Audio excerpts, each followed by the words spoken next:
When I first did Star Wars, I did it as a big piece. It was like a big script. It was way too big to make into a movie.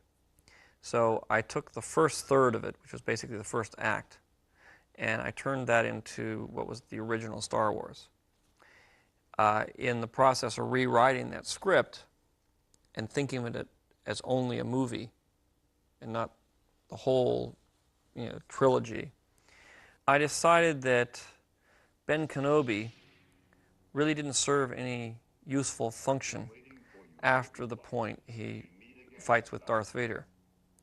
Although in that draft, he continued on through the air battle at the end, and then he continued on through the whole script, the other two stories.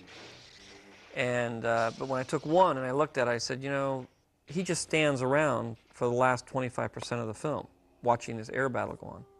And he really has no real function, and it would probably be much more satisfying, powerful, and interesting if Darth Vader were to kill him, or he were to go into a different form.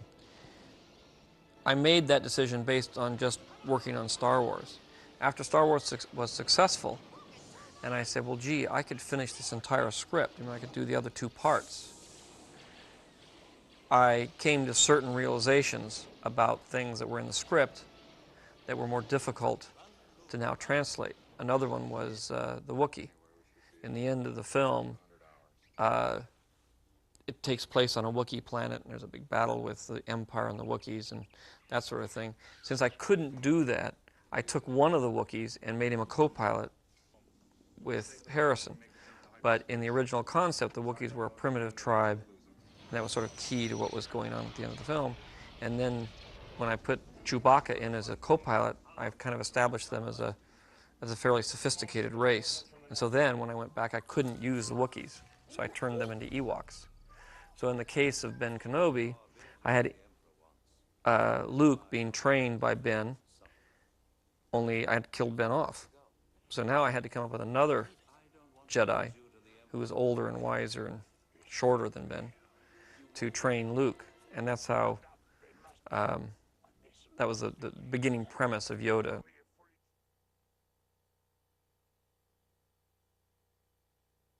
Fairly early on that the idea of a space dogfight came into play of wouldn't it be interesting to take that kind of visual excitement and put it into outer space. So it was written, I think, very early on. It's in almost all the drafts of the screenplay. And in order to, I had no idea at that point how I was going to accomplish it. So it really wasn't until I sat down to figure it out and got together with some of the people who I brought in to start ILM that we began to focus on the fact that we would have to create a different technology in order to accomplish that. The approach that I had, which is to do it editorially rather than pictorially, I think I had from the very beginning, because it seemed inconceivable that I could actually do what Kubrick had done in 2001 and have it be done for any kind of amount of money that I would have access to. So I figured I would do it by sleight of hand using a lot of editorial techniques. And so I had to create something that was in motion. And we did some what we call videomatics, which we'd take little models and move them around on video and transfer that. And we did do some little animated pieces with very crude animation. And then I took footage from actual dogfights that we got out of gun cameras in World War I and World War II, and various documentaries and that sort of thing. And out of that created a sequence that is more visual in motion.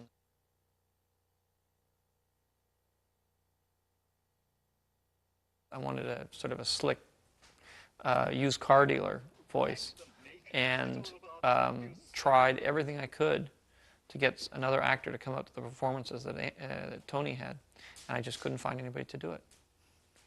And that was one of the reasons why I ended up with James Earl Jones as Darth Vader, because it really takes a top-class actor to pull off that kind of an idea, to really be able to get into a part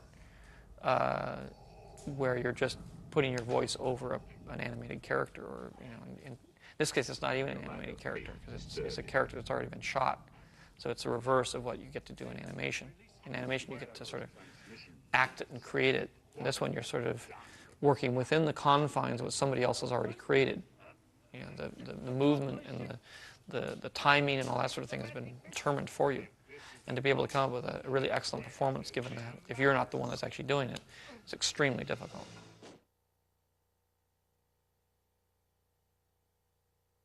He started out in American Graffiti, and then I used him as a foil to do tests in Star Wars. I didn't actually interview him for Star Wars. He was brought in to do, play against the other actors. I had all these Lukes coming in, and so he would play against them, and I shot the screen test. And, when you watch the screen tests of him playing the role and the other actors who were up for the role playing the role, there was just no question about who was the best. And, so I hired him for Star Wars.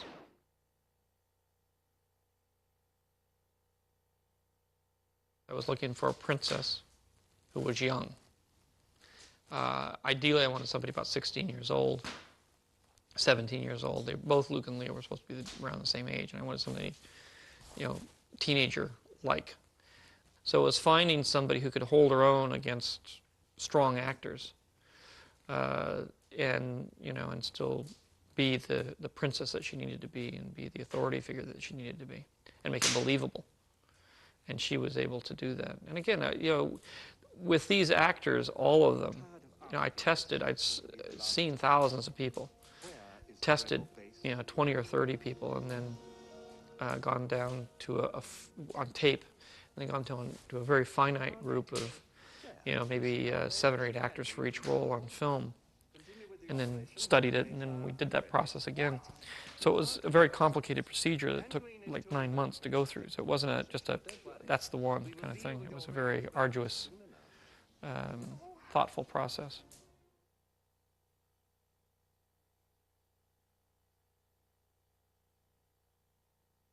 George talked about Star Wars, and he didn't have a title yet, but the concept for a film that was going to be a big galactic war.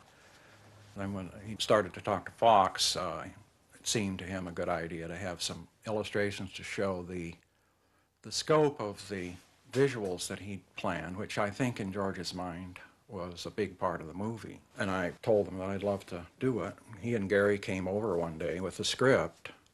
I started on it the same day. I really got into it right away, working on those original paintings that were really done to sell the film. George and Gary went off, left me doing more paintings. Fox wanted me to do more paintings. Gary and George went to England and started scouting this whole thing from a budget point of view. Came back 3 or 4 weeks later saying, it looks like they're going to do this film. I never really thought it would be a film while I was working on those original paintings. It seemed so vast a project to me. There was quite a few things set up by George, and I felt I was drawing what he wanted things to look like. I don't think that either of us thought that's the way the movie was going to look, necessarily. These were just sketches that were the best we could do in terms of how we felt it should look, but not necessarily the end product in the sense that this was really going to be it. But it sort of turned out to be it in the end, for the most part. And some of those paintings were virtually rendered intact onto the screen in Star Wars for certain scenes.